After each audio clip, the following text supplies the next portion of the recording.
네, 미국의 어벤져스 시리즈가 시작되기 전에 1977년에 마블 코믹사에서 TV 시리즈를 시작했어요. The Incredible Hulk라는 시리즈 기억이 나십니까? 한국에는 두 얼굴을 가진 사나이라는 이름으로 방영이 됐죠. 이 주인공은 평범하고 착한 남자예요. 평소에는 평범하고 굉장히 착합니다. 그런데 누군가 그를 화나게 하면 갑자기 눈알이 빙글빙글 돌고 몸이 건육질로 변하면서 몸이 막 불어나요. 그래서 감당하지 못한 옷이 막 팍 찢어집니다. 그러면서 거대한 녹색 거물로 변해서 자기를 괴롭히는 사람들을 혼내줘요. 저도 어릴 때 TV를 보면서 정말 신기했습니다. 눈이 빙글빙글 돌고 이렇게 막 근육질로 변하고 옷이 막 팍 터지는 그 장면을 굉장히 신기하게 쳐다봤어요. 그런데 헐크가 녹색 괴물이라는 사실을 최근에 알았습니다. 제가 어릴 때는 컬러 TV가 없었거든요. 그러니까 흰괴물인 줄 알았어요. 이 슬픈 현실이죠. 주인공이 헐크로 변하기 전에 자기에게 화를 내게 하는 사람에게 꼭 하는 말이 있어요. 기억나십니까? 뭔지? Don't make me angry. You wouldn't like me when I'm angry. 이렇게 물잖아요. 제발 나를 화나게 하지 마세요. 나를 화나게 하면 불행한 일이 생길 거예요. 이렇게 제발 부탁을 하는데도 그 사람은 꼭 헐크를 화나게 해서 불행한 일을 당해요. 참 이게 웃긴 거죠. 하지 마라 그러는데 꼭 그걸 해서 화나게 해서 불행한 일을 당하는 거예요. 여러분 헐크에는요, 이 헐크가 보여주는 인생의 진리가 있습니다. 그게 뭐냐면 모든 행동에는 결과가 따른다는 거예요. 좋은 행동에는 좋은 결과가 따르고 나쁜 행동에는 나쁜 결과가 따르고요. 결과를 만들어내지 않는 행동은 없습니다. 인간의 행동 중에 결과를 만들어내지 않는 행동은 없다라는 거예요. 하나님이 아담에게 에덴 동산을 맡기시면서 두 가지 명령을 하셨습니다. 창세기 2장 16절 17절 한번 볼까요? 같이 읽겠습니다. 시작.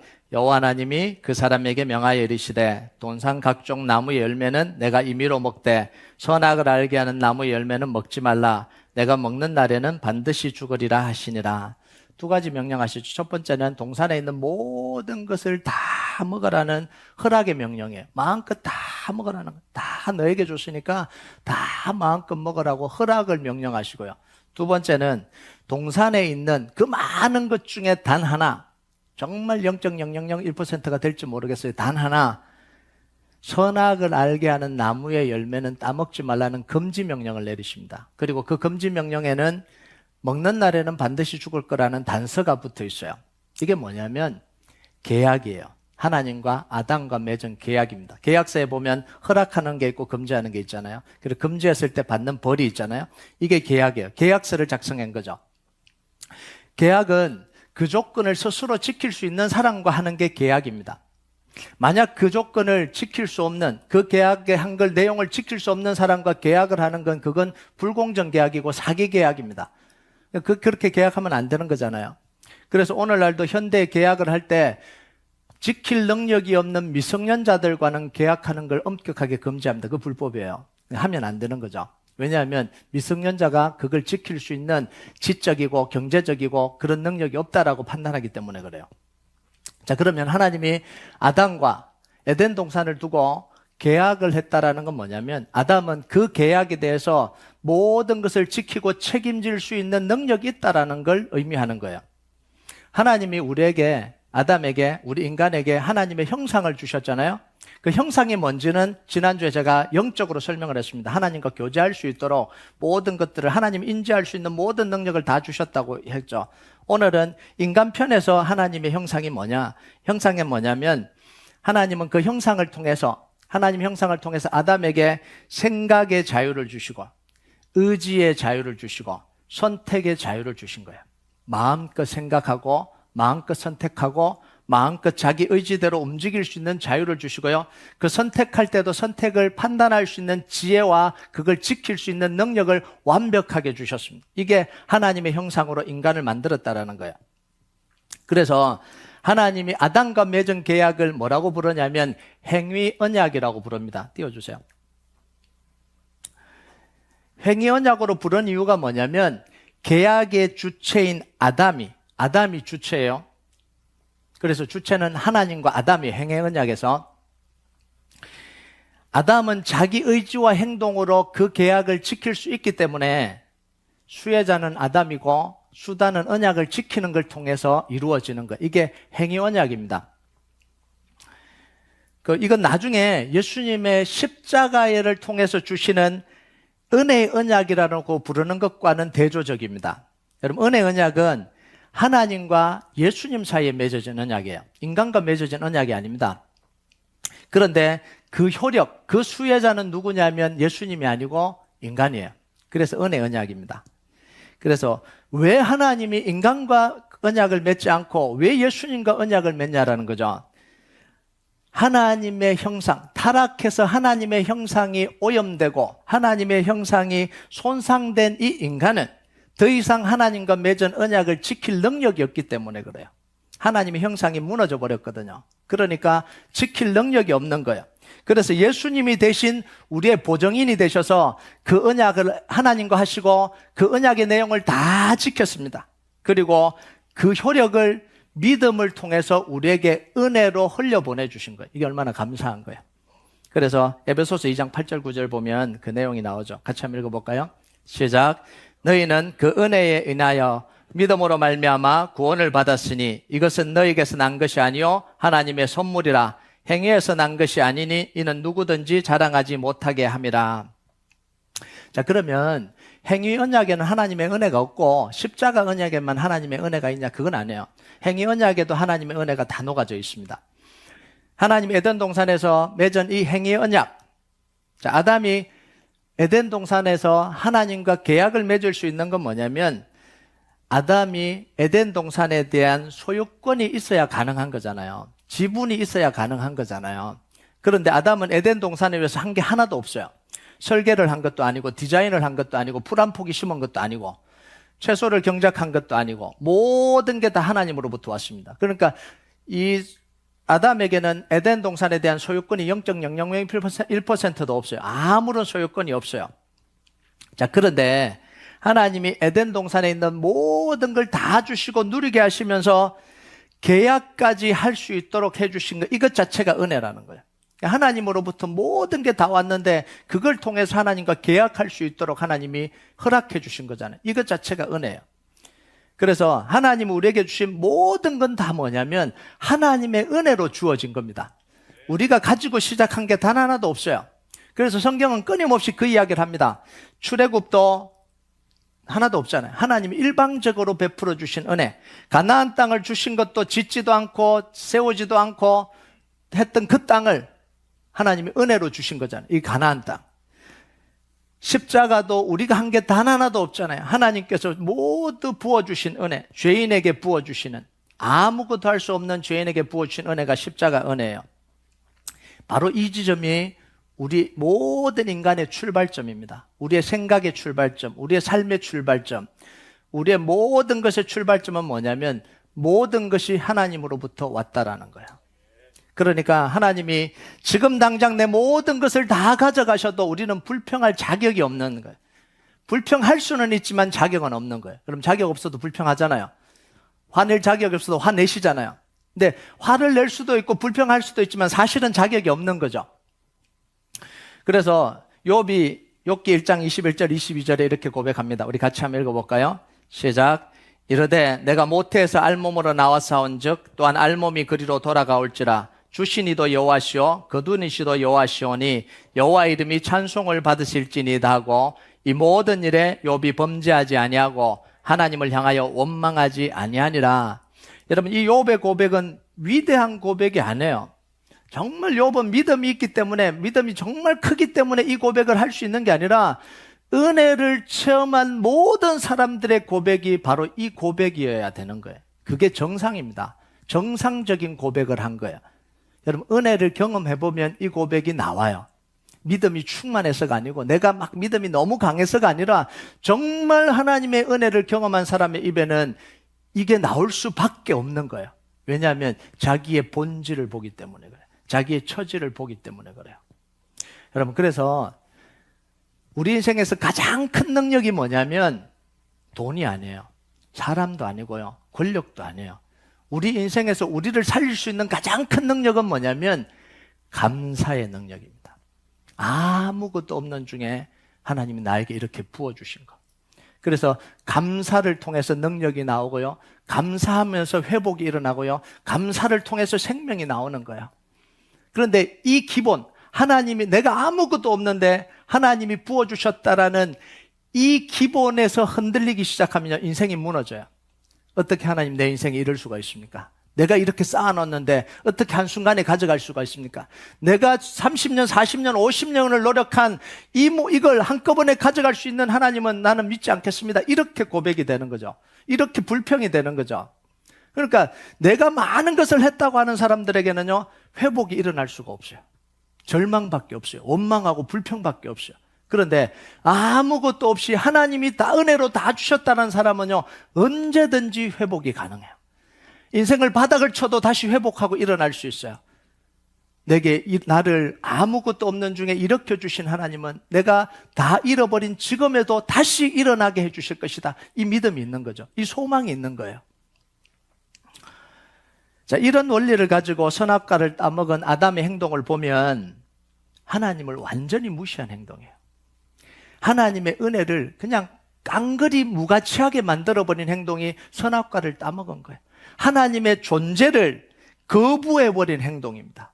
뭐 선악과하면 따먹은 것 같고 뭘 그러냐? 아니요. 하나님께서 이 사랑을 부어주시고 이 모든 걸 주시고 자기의 마음과 인격을 다해서 다 쏟아 부어주신 것을 무가치하고 이 무인격적으로 만들어버린 거죠. 동물들도 하지 않는 행동이에요. 그럼 이때 하나님의 마음은 표현이 안 돼 있어요. 에덴 동산에서 선악과를 따먹을 때, 아담이 선악과를 따먹을 때 하나님의 그 아픈 마음이 표현이 안 돼 있어요. 그런데 이사야 선지서를 보면 하나님의 마음이 정확하게, 그때 하나님의 마음이 어땠는지 정확하게 표현된 부분이 있습니다. 이사야서 1장 2절 4절 한번 볼까요? 2절에 4절까지 시작. 하늘이여 들으라, 땅이여 귀를 기울이라. 여호와께서 말씀하시기를 내가 자식을 양육하였거늘 그들이 나를 거역하였도다. 소는 그 임자를 알고 나귀는 그 주인의 구유를 알건만은 이스라엘은 알지 못하고 나의 백성은 깨닫지 못하는도다 하셨도다. 슬프다 범죄한 나라요 허물진 백성이요 행악의 종자요 행위가 부패한 자식이로다. 그들이 여호와를 버리며 이스라엘의 거룩한 일을 만요리 여겨 멀리하고 물러갔도다. 이 선악과를 따먹은 행위는 뭐냐면 하나님의 위대한 사랑이 거부당한 거예요. 하나님이 진심이 거부당한 사건이에요. 모든 것을 부은 것에 대해서 하나님이 철저하게 배신당한 사건이 뭐냐면 선악과를 따먹은 사건입니다. 자, 근데 사실요, 하나님은 인간을 지을 때 사랑과 충성과 복종을 요구할 수 있고요, 그것을 다 지킬 수 있도록 만들 수 있는 분입니다. 반항하지 못하도록 만들 수 있는 분이에요. 그런데 하나님은 배신당할 것도 알고 계시고 버림받을 것도 알고 계시고 자기에게 그렇게 반항할 것도 알고 계시면서 인간에게 자유의지, 자유로운 생각, 자유로운 모든 능력을 다 주신 거예요. 자기가 배신당한 걸 알면서도 다 주신 게 그게 하나님의 정말 사랑이에요. 근데 우리는 이렇게 합니다. 왜 자유의지 주셔서 선악과 따먹게 했냐? 말이 안 되는 이야기를 하고 있는 거죠. 하나님은 그 아픔을 다 감수할 걸 알면서도 자유를 주시고 자유의지를 주시고 자유로운 생각을 주시고 자유로운 능력을 다 주신 거예요. 그러니까 하나님 얼마나 우리를 사랑하신 거예요. 근데 우리는 그걸 사랑이라고 받지 않고 왜 유혹당하게 하고 왜 유혹해서 따먹게 했고 왜 우리에게 자유의지를 주고 차라리 그냥 하나님께 딱 매여있고 예배만 하고 그러면 즐겁도록 만들어 놓으면 얼마나 좋아 이렇게 이야기하잖아요. 하나님 사랑을 몰라서 그런 거예요. 여러분, 모든 행동에는 결과가 따라요. 하나님은 약속하신 것은 반드시 지키시기 때문에 계약도 반드시 이행하시는 분입니다. 여러분, 하나님이 구원의 하나님이고 사랑의 하나님이고 능력의 하나님이신 이유가 뭐냐면 하나님은 약속하신 것을 반드시 지키시기 때문에 능력의 하나님이에요. 반드시 지키시기 때문에 사랑의 하나님이에요. 반드시 지키시기 때문에 용서하실 수 있는 하나님이에요. 근데 그 하나님이 반드시 이행하시는 건 뭐냐면 계약에 대해서도 반드시 이행하신다라는 거예요. 아담이 뱀의 유혹을 받아서 선악과를 따먹은 죄의 결과는 정말 비참했어요. 계약의 내용대로 반드시 죽는 사건이 일어났어요. 반드시 죽는 결과를 맞이했습니다. 우리에게 인간에게 세 가지 죽음이 찾아왔습니다. 제가 지난주에 설명을 했죠. 짧게 언급하고 넘어갑니다. 첫 번째는 영적인 죽음이에요. 하나님과 단절돼서 하나님과 원수가 돼서 하나님을 만나거나 교제할 수도 없고 하나님으로부터 오는 풍성한 은혜를 받을 수도 없는 존재가 되어버린 거예요. 두 번째는 육체적인 죽음입니다. 하나님이 부어주신 생기로 흙으로 만들어진 자가 생명이 됐는데, 영적인 존재가 됐는데 이 죄로 말미암아 다시 흙으로 돌아가는 육신의 죽음을 철저하게 맞이하는 인간으로 변해버린 거죠. 세 번째, 피조물에 대한 두 번째, 그러면서 인간에게 원치 않는 고통과 죽음이 찾아왔죠. 고통 겪다가 죽게 되는, 이게 인간의 운명이에요. 그 안에서 미움과 시기와 질투와 원망과 다툼과 인간의 모든 관계의 문제가 다 찾아왔잖아요. 세 번째, 피조물에 대한 권위의 죽음. 피조물이 더 이상 인간의 다스림을 받지 않고 오히려 반역하는 일들이 일어났습니다. 경작하는 인간에게 땅은 열매를 내놓는 게 아니라 가시던 풀과 엉겅퀴를 내놓습니다. 수고하고 땀을 흘리게 하고 수고한 대가를 헛되게 만들어요. 이게 피조물이 거역하는 거잖아요. 자, 여기서 우리가 봐야 되는 건 뭐냐면 하나님과 단절됐다는 이 부분을 우리가 좀 봐야 돼요. 자, 하나님과 단절됐다고 그러면 굉장히 가볍게 생각을 합니다. 하나님과 단절됐으니까 이제부터 내가 살아가면 되겠네. 독립적으로 살면 되겠네. 이렇게 생각을 해요. 자, 하나님과 단절됐다라는 건 하나님으로부터 독립했다, 스스로 힘으로 산다, 이런 의미가 아니에요. 사단의 지배 아래 들어간다는 의미입니다. 사단의 종로로 산다는 거예요. 성경은 이걸 분명하게 이야기합니다. 요한일서 3장 8절 같이 읽겠습니다. 시작. 죄를 짓는 자는 마귀에게 속하나니 마귀는 처음부터 범죄함이라. 하나님의 아들이 나타나신 것은 마귀의 일을 멸하려 하심이라. 이 속한다라는 건 뭐냐면 종속된다라는 의미예요. 요한복음 8장 44절 같이 읽겠습니다. 시작. 너희는 너희 아비 마귀에게서 났으니 너희 아비의 욕심대로 너희도 행하고자 하느니라. 그는 처음부터 살인한 자요 진리가 그 속에 없으므로 진리에 서지 못하고 거짓을 말할 때마다 제 것으로 말하나니 이는 그가 거짓말장이요 거짓의 아비가 되었습니다. 하나님의 자녀였는데, 하나님의 아버지였는데 이제는 마귀가 그 죄를 지은 자의 아버지가 되어버린 거죠. 마지막으로 보면요, 에베소서 2장 2절 3절 같이 읽겠습니다. 시작. 그때 너희는 그 가운데 행하여 이 세상 풍조를 따르고 공중의 권세 잡은 자를 따랐으니 곧 지금 불순종의 아들들 가운데 역사하는 영이라. 전에 우리도 그 가운데 우리 육체의 욕심을 따라 지내며 육체와 마음에 원하는 것을 하여 다른 이들과 같이 본질상 진노의 자녀이있더니. 하나님의 단절된 인간은 사단에게 종속돼서 종이 되고 사단의 거짓과 속임수의 노예가 되는 거예요. 하나님을 알지도 못하고 영이 혼미해져서 정말 우리에게 복된 것이 뭔지도 깨닫지 못하게 되고 아무리 노력해도 헛된 것을 쫓아가게 만드는 이 굴레 속으로 들어간 거예요. 결국은 하나님의 진노 아래 심판을 받고 영원한 죽음을 맞이해야 되는 운명에 처해지게 됩니다. 이게 본질상 진노의 자녀라는 의미예요. 본질상. 자, 문제는 뭐냐면 이걸 되돌릴 수 있는 능력이 있으면 되잖아요. 죄를 지었더라도 이걸 보상할 수 있는 능력이 있고 되돌릴 수 있는 능력이 있으면 돼요. 근데 문제는 하나님의 진노 아래 놓인 인간은 스스로 힘으로는 그것을 벗어 던질 수 없다라는 게 이게 문제예요. 못 벗어 던지는 거죠. 여러분, 사람의 노력과 행위로 바꿀 수 있는 게 굉장히 많습니다. 자기 생각도 어느 정도 바꿀 수 있어요. 마인드 컨트롤도 막 하고요. 자기 심리 상태도 어느 정도 많이 바꿀 수도 있어요. 자기 외모를 바꾸는 건 쉽게 하죠. 자기의 환경을 바꾸는 건 열심히 노력하면 다 되는 거예요. 그런데 못 바꾸는 게 있습니다. 그게 뭐냐면 본질을 바꿔내지 못해요. 본질상 진노의 자녀. 이 본질을 바꿔낼 수가 없어요.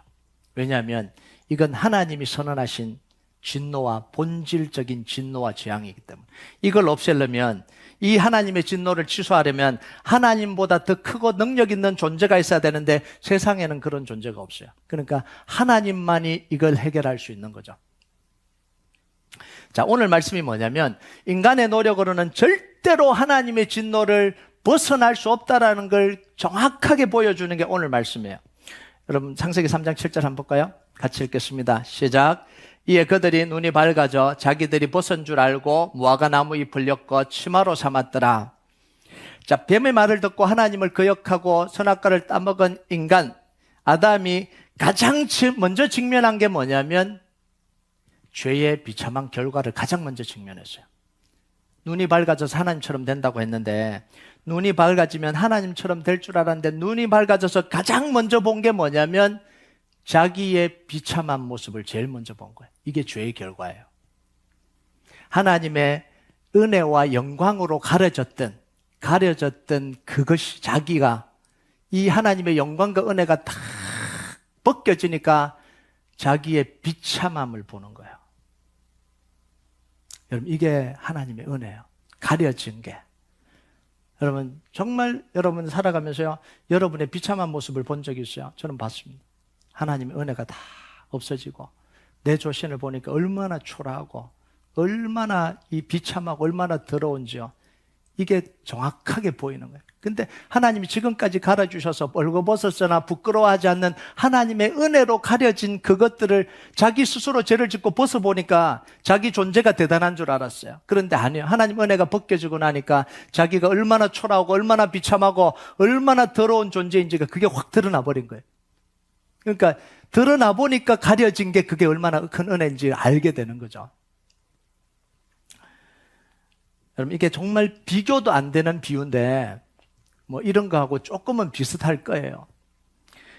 여러분이 성형과에 가서 기술이 2020년도 너무 발전했기 때문에 여러분 성형만 하면 김태희가 될 수 있다고 그러면서 기술을 쭉 설명하고 뭐 디지털로 하고 레이저로 해서 뭐 이것만 딱 하면은 100% 확신하니까 나한테 맡겨라고 딱 일주일만 달라고 일주일만 딱 전하면 딱 거울에 이 김태희가 당신을 바라보고 있을 거라고 믿고 수술을 했습니다. 붕대를 칭칭 감고 일주일 뒤에 붕대를 딱 풀고 거울에 섰는데 보여진 건 김태희가 아니라 오나미가 그 안에 딱 서 있는 거예요. 정말 비유도 안 되는 이야기지만 그런 것하고 비슷한 거예요. 오나미한테는 죄송합니다.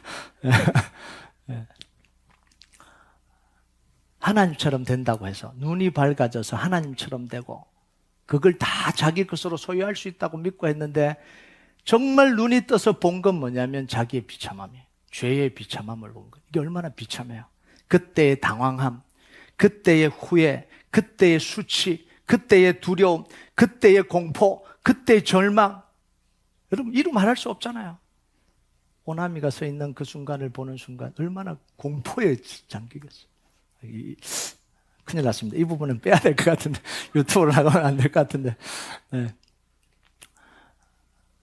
그러니까 아담이 눈을 떠서 눈이 밝아져서 자기의 수치와 치욕을 보는 순간 얼마나 그걸 되돌리고 싶었겠어요. 얼마나 취소하고 싶었겠어요. 얼마나 피하고 싶겠어요. 부정하고 싶었겠어요. 여러분 그래서 아담이 자기가 처한 이 비참한 상황을 도피해보려고 현실에서 부정해보려고 필사적으로 노력해요. 오늘 말씀에 보면 필사적으로 노력합니다. 그런데도 역부족해요. 첫 번째는 뭘 하냐면 자기 힘으로 막아보려고 해요. 그래서 수치심이 찾아왔을 때 무화과 나무 잎으로 그걸 가려보려고 했어요. 역부족이잖아요. 안 가려져요. 어떻게 가려집니까? 두려움을 극복해보려고 나무 사이에 숨어서 하나님을 피해보려고 했어요. 근데 피할 수가 없잖아요. 시편 139편 7절 8절을 한번 볼까요? 같이 읽겠습니다. 시작. 내가 주의 영을 떠나 어디로 가며 주의 앞에서 어디로 피하리까? 내가 하늘에 올라갈지라도 거기 계시며 수월에 내 자리를 펼지라도 거기 계시니다. 여러분 하나님을 피해서 도망하거나 하나님이 내리신 진노와 재앙을 피할 수 있는 사람은 단 한 사람도 없어요. 근데 사람들은 피했다고 생각합니다. 아담처럼 나무 뒤에 숨었으니까 피했다고 생각해요. 하나님으로부터 벗어났다고 생각해요. 그런데 뭐라고요? 아담아 내가 어디 있느냐 이렇게 묻잖아요. 찾아오시잖아요.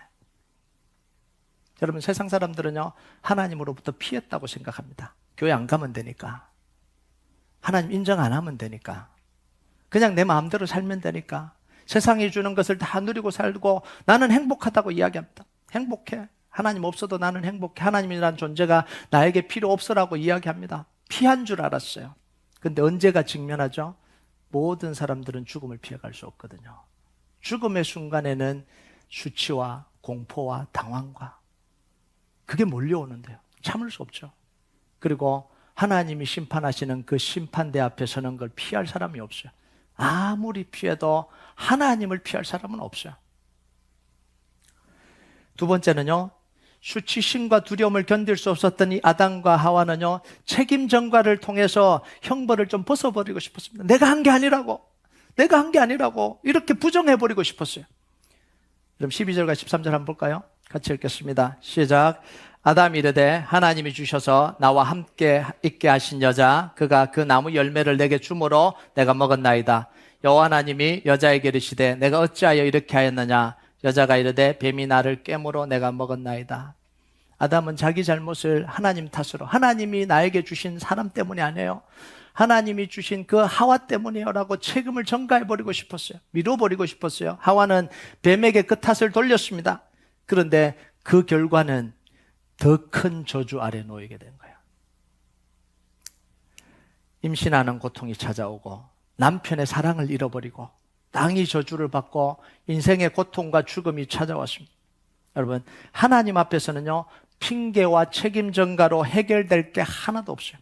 이 세상에서는 가능해요. 우리가 수없이 보잖아요. 내가 하지 않았다, 나는 모른다 그러면서 뻔뻔하게 살아가도 사라지는 게 이 세상이잖아요. 그런데 하나님 앞에서는 그건 통하지 않는다라는 거예요. 오직 정직한 회개와 긍휼을 구하는 기도 외에는 하나님의 은혜를 얻는 길이 없어요. 우리가 해야 되는 건 뭐냐면, 하나님 아니에요, 안 했어요, 나 때문 아니에요, 이게 아니라 정직하게 하나님 앞에 무릎 꿇는 통회와 자복과 기도, 그리고 하나님의 은혜를 구하는 긍휼만이 하나님의 은혜를 얻을 수 있는 길이, 유일한 길입니다.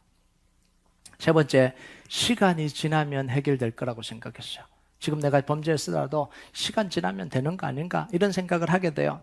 근데 죄의 파워는 아담과 하와를 그냥 두지 않습니다. 시간이 지난다고 해결되는 게 아니에요. 죄의 파워는 시간이 지날수록 점점 더 강해집니다. 이게 죄의 권세예요. 죄의 파워예요. 여러분, 아담과 하와는요, 드러난 죄의 모습이 뭐죠? 가리고 도망치고 책임 전가하는 게 죄의 모습이었어요. 그런데 그 아들 가인에게 가서는 뭐냐면 살인을 하잖아요. 하나님을 두려워하는 게 아니라 하나님께 반항을 하잖아요. 내가 뭐 아벨을 지키는 자입니까? 나한테 왜 물어요? 반항을 하잖아요. 그리고 가인의 이 5대를 내려가서 람에게 가서는요, 더 많은 살인죄를 저지르는데도 눈 하나 깜짝하지 않아요. 창세기 4장 23절 24절 한번 볼까요? 같이 읽겠습니다. 시작. 람에게 아내들에게 이르되 아다와 실라여 내 목소리를 들으라. 람에게 아내들이여 내 말을 들으라. 나의 상처로 말미암아 내가 사람을 죽였고 나의 상함으로 말미암아 소년을 죽였도다. 가인을 위하여는 벌이 7배일진데 라멕을 위하여는 벌이 77배이로다. 점점 더 죄의 모습이 강해져요. 그런데도 부끄러워하지 않아요. 이제는 대들고 반항하고. 이게 죄의 권세예요. 오늘 말씀이 뭘 보여주냐면, 인간의 어떤 시도나 노력도 원죄로부터 선언된 이 재앙과 저주를 막아낼 수 없다라는 걸 보여주는 거예요. 그래서 로마서 3장 23절 24절에 보면요, 같이 읽겠습니다. 시작. 모든 사람이 죄를 범하였음에 하나님의 영광에 이르지 못하더니 그리스도 예수 안에 있는 속량으로 말미암아 하나님의 은혜로 값없이 의롭다 하심을 얻은 자 되었느니라. 여러분, 죄의 권세 앞에 서 있는 인간은 정말 한없이 무기력해집니다. 정말 초라해져요. 어떻게 할 수가 없어요. 어떻게 해볼 수가 없는 그 비참함 아래 놓이는, 그게 죄 앞에 선 인간의 모습입니다. 여러분, 사람이 사람에게 지은 죄는 감당할 수 있잖아요.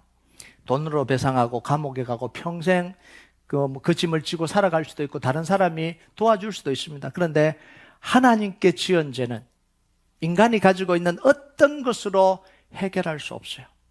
해결할 수 있는 가능성이 0.00001%도 안 되는 완전한 절망이에요. 죄 앞에 선 인간의 모습은 완전한 절망입니다. 가능성 1%라도 있으면 노력이라도 해볼 텐데 1%가 없는 가능성 제로의 완전한 절망에 처한 게 죄를 지은 인간의 모습이에요. 자, 이런 절망의 상황에서 선언된 게 하나님의 최초의 복음이에요.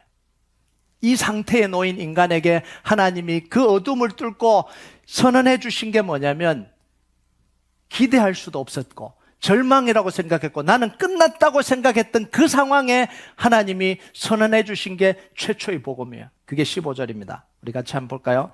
시작. 내가 너로 여자와 원수가 되게 하고 내 후손도 여자의 후손과 원수가 되게 하리니 여자의 후손은 내 머리를 상하게 할 것이요 너는 그의 발꿈치를 상하게 할 것이니라 하시고. 여러분, 여자의 후손은 예수님을 의미합니다. 사단의 머리를 상하게 한다는 건 뭐냐면 예수님의 십자가에서 죄와 죽음과 사탄의 권세를 박살내신 것을 의미하는 거예요. 여러분, 마태복음 1장 21절에서 23절 한번 볼까요? 시작. 아들을 낳으리니 이름을 예수라 하라. 이는 그가 자기 백성을 그들의 죄에서 구원할 자이심이라 하니라. 이 모든 일이 된 것은 주께서 선지자로 하신 말씀을 이루려 하심이니 이르시되 보라, 처녀가 잉태하여 아들을 낳을 것이요 그의 이름은 임마누엘이라 하리라 하셨으니 이를 번역한즉 하나님이 우리와 함께 계시다 함이라. 여자의 후손으로 인간의 몸을 입고 오신 분이 우리 예수님입니다. 예수님 우리의 모든 죄를 대신 지고 십자가에서 죽으시면서 우리의 모든 죄를 사하시고 죄와 사망과 사탄의 권세를 다 깨뜨리셨어요. 죽음에서 부활하시면서 사망과 사탄의 권세를 이기시고 그 모든 능력을 우리에게 부어주신 거예요. 은혜로. 골로새 2장 13절에서 15절까지 볼까요? 시작. 또 범죄와 육체의 무할례로 죽었던 너희를 하나님이 그와 함께 살리시고 우리의 모든 죄를 사하시고 우리를 거스리고 불리하게 하는 법조문으로선 정서를 지우시고 죄하여 버리사 십자가에 못 박으시고 통치자들과 권세들을 무력하여 드러내어 구경거리로 삼으시고 십자가로 그들을 이기셨느니라. 행위 언약으로 된 노예 문서, 사단의 노예 문서를 다 불살라버렸다는 거예요. 의문의 선 정서를, 법조문으로 선 정서를 다 지워버리셨어요. 통치자들과 권세들을 무력화시켰다. 이건 세상에 있는 통치자 왕들을 의미하는 게 아니에요. 하늘 권세를 잡은 사단과 마귀의 권세, 통치자들과 권세들을 뱀의 머리를 깨뜨리시면서 완전하게 무력화시켰다는 거죠. 그러면서 예수님이 십자가로 모든 것을 다 바꿔버렸어요. 본질이 바뀌어집니다. 여기서 본질이 바뀌어져요. 본질상 진노의 자녀였던 우리가 하나님의 자녀로 본질이 달라져 버립니다. 사단과 마귀의 종로로 닫은 우리가 사단과 마귀를 이길 수 있는 권세를 가진 하나님의 자녀의 권세를 가지고 살아가는 거예요. 우리 인생에 부어졌던 온갖 저주와 재앙과 흑암의 올무가 다 끊어지고요. 하나님의 능력과 축복과 보호하심의 손이 우리를 붙들고 계시는 거예요. 사슬이 끊어졌고요. 죄의 사슬이 끊어졌고요. 죄의 올무가 끊어졌고요. 그 대신 하나님의 능력과 치료와 의로운 손과 하나님의 그 보호하심의 손이 우리를 24시간 붙들고 인도하시고 지키시고 보호하시는 역사가 일어난 거예요. 이게 십자가에서 일어난 일입니다. 정령 죽으리라는 선언 대신 반드시 살리라는 선언이 우리에게 선포된 거예요. 이게 예수님의 십자가를 통해서 우리에게 선언된 거죠. 로마서 8장 1절에서 2절 같이 한번 읽어봅시다. 시작. 그러므로 이제 그리스도 예수 안에 있는 자에게는 결코 정죄함이 없나니 이는 그리스도 예수 안에 있는 생명의 성령의 법이 죄와 사망의 법에서 너를 해방하였음이라. 우리를 묶고 있는, 우리를 누르고 있는 죄와 사망과 저주의 모든 권세가 다 깨어지고 하나님은 선언하신 거예요. 너는 나의 자녀다. 너의 모든 재앙과 모든 저주는 끝이 났다. 복음을 통해서 끊임없이 하나님은 선포해 주시는 거예요. 오늘도 우리에게 죄에 눌려있고 우울에 잡혀있고 절망에 사로잡혀 있고 내 인생이 불행하다고 생각하는 모든 사람들에게, 내 운명은 왜 이렇게 됐냐라고 한탄하는 모든 사람들에게 하나님은 복음을 통해서 선언해 주시는 거예요. 그게 아니라는 거예요. 눌려있지 말라는 거예요. 하나님의 자녀라는 거예요. 모든 것으로부터 자유했다라는 거예요. 믿기만 하면, 예수님의 십자가 사건을 믿고 받아들이고 예수님을 내 마음에 영접하면 예수님이 십자가에 이루신 그 모든 축복이, 그 모든 역사가 이미 우리에게 부어졌다라는 선언을 해주시는 거예요. 여러분 더 이상 눌려있지 마시고요. 여러분을 그 조행과 저주에서 빼내야 돼요. 여러분의 자아를, 여러분의 생각을, 여러분의 인생을 정말 복음을 통해서 그곳에서 더 이상 속지 말고, 더 이상 눌려있지 말고, 더 이상 지배당하지 말고 이제는 위대한 선언을 선언해야 되는 거예요. 하나님이 그걸 이기게 하셨다는 거예요. 하나님이 그것부터 자유하게 하셨다는 거예요. 그러면부터 그곳으로부터 걸어 나와야 되는 거예요. 어둠으로부터 걸어 나오고 흑암으로부터 걸어 나오고요. 내 힘으로가 아니라 주님의 십자가의 능력 의지에서 선포하고 기도하면서 걸어 나오는 시작이 오늘로부터 시작되길 주님의 이름으로 축복합니다. 하나님이요, 이 구원을 선언만 하고 끝난 게 아니라 그 구원의 선언을 확정하시려고 하신 게 있습니다. 그게 뭐냐면 21절이에요. 21절 같이 읽겠습니다. 시작. 여호와 하나님이 아담과 그 아내를 위하여 가죽옷을 지어 입히시니라. 여러분, 하나님이 입혀주신 이 가죽옷은 자기 스스로 만든 무화과나무 옷과는 완전히 대조가 돼요. 무화과나무는 나무 잎은요, 수치를 가리려고 했는데 가릴 수가 없었어요. 두려움을 피해 보려고 하는데 두려움을 이길 수가 없었어요. 심판을 막아보려고 하는데 그것으로는 심판이 막히잖아요. 재앙을 막을 수가 없어요. 인간이 한 모든 노력은 수치와 두려움과 재앙과 심판 아무것도 막아낼 수 없어요. 그런데 하나님이 입혀주신 가죽옷은 수치를 가리고 두려움을 없애고 심판을 막고 재앙을 막을 수 있었습니다. 왜 그래요? 가죽이 질겨서 그런 거예요? 무화과는 마르고 가죽은 질겨서 그런 거예요? 그게 아니죠. 가죽옷은 짐승을 잡아서 피 흘린 옷이에요. 대속 죽음이 그 안에 들어가 있어요. 가죽옷에는 예수님의 피 흘리심이 그 안에 들어가 있는 거예요. 예수님이 죽으심이 그 안에 들어가 있는 거예요. 예수님이 십자가에서 승리하심이 그 안에 담겨 있는 거예요. 예수님의 십자가의 대속의 죽음의 역사가 그 가죽옷 안에 들어가 있는 거예요.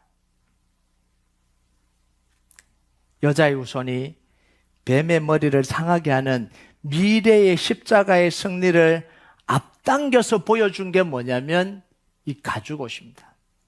그러면서 하나님이 스스로 입은 죄의 옷을 벗기시고 이 피 묻은 가죽옷을 입혀주시면서 수치와 두려움과 재앙과 저주로부터 보호해 주신 거예요. 이게 하나님이 하신 일이에요. 감싸 주신 거죠. 하나님의 은혜로 감싸 주신 거예요. 가죽옷은요, 하나님의 구원의 증표고 구원의 언약의 증표예요.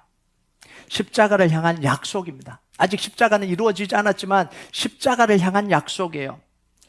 이 약속은 구약을 통해서 끊임없이 나타나요. 가죽옷뿐만 아니라 노아의 방주를 통해서 또 나타나고 무지개를 통해서 또 나타나고 아브라함의 언약을 통해서 또 나타나고 유월절 어린 양을 통해서 또 나타나고 반복되는 유월절을 통해서 계속해서 나타나고 신의 산 언약을 통해서 나타나고 다윗 언약을 통해서 나타나고요. 라합의 붉은 줄을 통해서 나타나고 성경 곳곳에서 계속해서 나타납니다. 왜 그럴까요? 하나님이 미리 승리하실 것을 계속해서 말씀해 주시는 거예요. 구약의 사람들은 예수님을 보지도 못했고 십자가 사건을 경험하지도 못했습니다. 그런데 이 구약에 있는 사람들은 예수님의 오심과 십자가의 은혜를 바라보면서 자기에게 주어진 그 시대에 주어진 언약을 지키면서 사는 거예요. 그럴 때 하나님께서 미리 그 언약을 지킨 사람들에게 십자가에서 이루어진 그 언약의 효력이 미치도록 하나님께서 해주신 거예요. 이게 은혜입니다. 십자가를 이루어지지도 않은 사건이지만 아직 미래에 성취될 사건이지만 그 시대에 살아가는 사람들에게 노아의 방주로 유월절 사건으로 무지개로 아브라함과 언약을 통해서 다윗의 언약을 통해서 끊임없이 그 시대에 맞는 하나님의 언약을 주셔서 그걸 지키는 사람들에게 십자가의 은혜와 동일한 은혜를 받게 하신 거죠. 이게 하나님의 은혜예요. 여러분, 우리는요 예수님의 십자가를 경험한 사람들입니다. 세상에서 가장 행복한 사람들이죠. 구약의 사람들은 보고 싶어도 보지 못했던 알고 싶어도 알 수 없었던 그 디테일한 사건을 알고 싶어도 알 수 없었던 그 사건을 우리는 경험한 거죠. 우리 눈으로 육신의 눈으로 못 봤지만 이미 이루어진 그걸 경험하고 살아가는 사람들이에요. 우리에게 부어졌던 모든 재앙과 저주는 십자가로 다 끝났습니다. 예수님은 십자가를 이루시고 난 뒤에 또 다른 언약을 우리에게 주셨습니다. 뭐죠? 다시 오실 거라는, 부활 승천하신 예수님이 다시 오실 거라는 새 언약을 우리에게 주셨어요. 새 하늘과 새 땅이 이루어질 거라는 언약을 주셨어요. 하나님의 통치가 완전하게 이루어져서 악인들이 다 물러가고 사단 권세가 다 끝장나는 마지막 때 하나님의 온전한 나라가 이루어진다는 그 언약을 우리에게 주셨어요. 우리는 그 영광의 시대를 바라보고 살아가는 거예요. 구약의 사람들은 십자가가 이루어질, 예수님이 오시고 십자가가 이루어질 영광의 시대를 바라보고 살았고요. 우리는 예수님이 다시 오셔서 하나님의 영원한 나라가 이루어진다는 그 영원한 승리의 순간을 바라보면서 살아가는 거야. 자, 그걸 기다리면서 살아가는 우리에게 하나님이 주신 두 가지가 있습니다. 많은 것들을 주시지만 대표적으로 두 가지입니다. 하나는 성령의 능력입니다. 또 하나는 하나님의 약속의 말씀이에요. 성령의 능력을 의지해서 말씀을 붙들고 현재를 살아가는 사람들에게는 장차 완성될 하나님의 영광을 보여주신다는 거예요. 이게 정말 중요한 거예요. 그래서 우리가 뭘 붙들고 살아야 되냐? 성령의 능력으로 하나님의 약속의 말씀을 붙들고 사는 게 우리의 삶이어야 된다는 거야. 그러면서 그 말씀을 땅끝까지 전하고 살아라. 이게 지상명령이잖아요. 제자 삼아서 땅끝까지 그 말씀을 전하고 살아라. 땅끝까지 교회 세워라. 그건 좀 다른 의미입니다. 뭐 그런 의미가 동일할 수도 있지만 다른 의미예요. 성령의 능력으로 하나님의 약속의 말씀을 끝까지 붙들고 살아라. 이게 우리에게 던져주시는 메시지입니다. 여러분, 성령의 능력으로 말씀을 붙들고 살고 계십니까? 교회 가는 게 말씀의 능력을 붙들고 사는 거 아니에요. 선교할 때 선교 따라갔다고 해서 말씀의 능력을 붙들고 사는 게 아니죠. 정말 내 인생 속에 주신 하나님의 약속의 말씀을 내 것으로 믿고 그것을 소망 삼고 기도 제목 삼고 하나님이 이루실 것을 믿으면서 상황이 힘들든지 어렵든지 상관없이 붙들고 기도하고 하루하루를 살아내는 게 그게 정말 성령과 말씀으로 살아가는 삶입니다. 그 사람들에게 하나님은 미래에 일어날 완전한 승리를 지금 누리고 살 수 있도록 하나님께서 허락해 주신 거예요. 여러분, 구약을 한번 보세요. 그래서 우리가 뭘 해야 되냐면 말씀의 운명을 걸고 살아야 되는 거예요.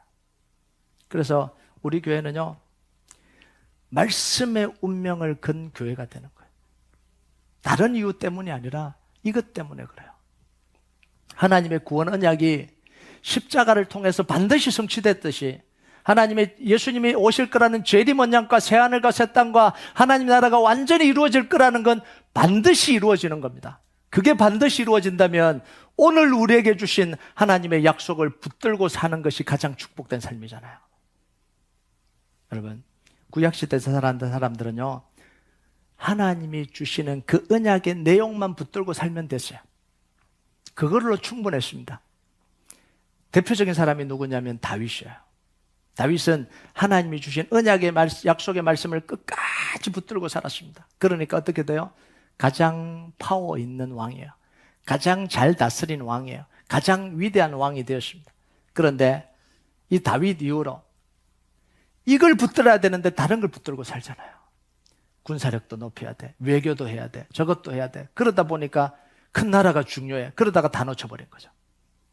근데 다윗은 하나님이 주신 언약의 약속의 말씀만 붙들고 살았는데 통치할 수 있는 지혜, 정복할 수 있는 능력, 군대를 이길 수 있는 파워까지 다 주셔서 하나님의 나라를 이루어가도록 다윗을 지켜주시잖아요. 오늘날 우리가 해야 되는 게 바로 이겁니다. 하나님의 약속의 말씀만 붙들고 살면 됩니다. 하나님의 능력으로. 목사님, 다른 것도 다 필요하잖아요. 필요해요. 필요한데 약속의 말씀을 붙들고 살면 하나님이 그곳으로부터 지혜를 주십니다. 해야 될 일을 주시는 거예요. 그곳에서 능력을 주시는 겁니다. 그러면서 우리 교회는 계속해서 나갈 겁니다. 목사님 이것도 해야 되는 거 아니에요? 교회는 저것도 해야 되는 거 아니에요? 저런 것도 해야 되는 거 아니에요? 저쪽 교회 가보니까 이것도 있고 저것도 있고 저것도 있는데 우리 교회도 이런 거 해야 되는 거 아니에요? 그렇게 가지 않을 거예요. 하나님의 약속의 말씀을 붙들고 계속해서 기도해 갈 때에 때가 될 때마다 하나님이 지혜를 주시고 문을 여시고 능력을 주시고 함께 해 주실 때 온 성도들이 그걸 함께 보면서 믿음으로 행진해 나가는 그 교회, 그게 정말 능력 있는 교회입니다. 무슨 일을 이루실지는 우리가 알 수 없지만 하나님이 때가 될 때마다 문을 여실 거예요. 때가 될 때마다 능력을 주실 거예요. 때가 될 때마다 할 일을 주시고 때가 될 때마다 하나님이 능력을 주실 겁니다. 그것을 위해서 기도하고 그것을 위해서 걸어가는 교회, 그게 진짜 하나님이 원하시는 교회입니다.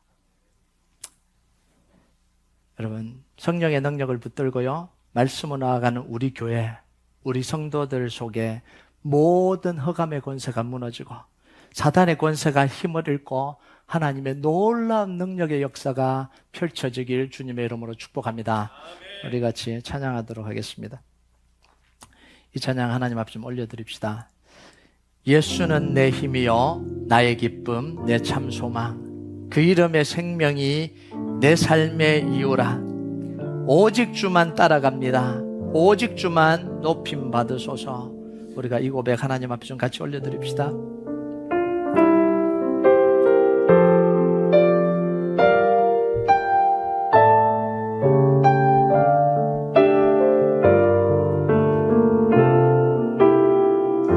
예수는 내 힘이요 예수는 내 힘이요 나의 기쁨 내 참 소망, 그 이름의 생명이 내 삶의 이유라. 오직 주만 따라갑니다. 오직 주만 따라갑니다. 오직 주만 높이 받으소서. 내 평생에 그 이름을, 그의 선하심을 세상에 노래합니다. 그 이름에 그 신능력 영원한 생명이 내 삶의 이유라. 내가 사나 죽으나 내가 사나 죽으나 그 이름을 위하여 내 모든 것 드리니 나를 받으소서. 오직 주만 따라갑니다. 오직 주만 따라갑니다. 오직 주만 높이 받으소서. 내 평생에 그 이름을, 그의 선하심을 세상에 노래합니다. 그 이름에 그 신능력 영원한 생명이 내 삶의 이유가. 오직 주만 따라갑니다. 오직 주만 높이 받으소서. 내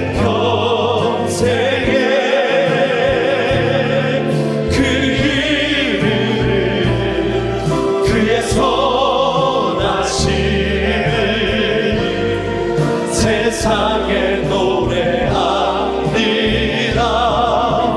그 이름에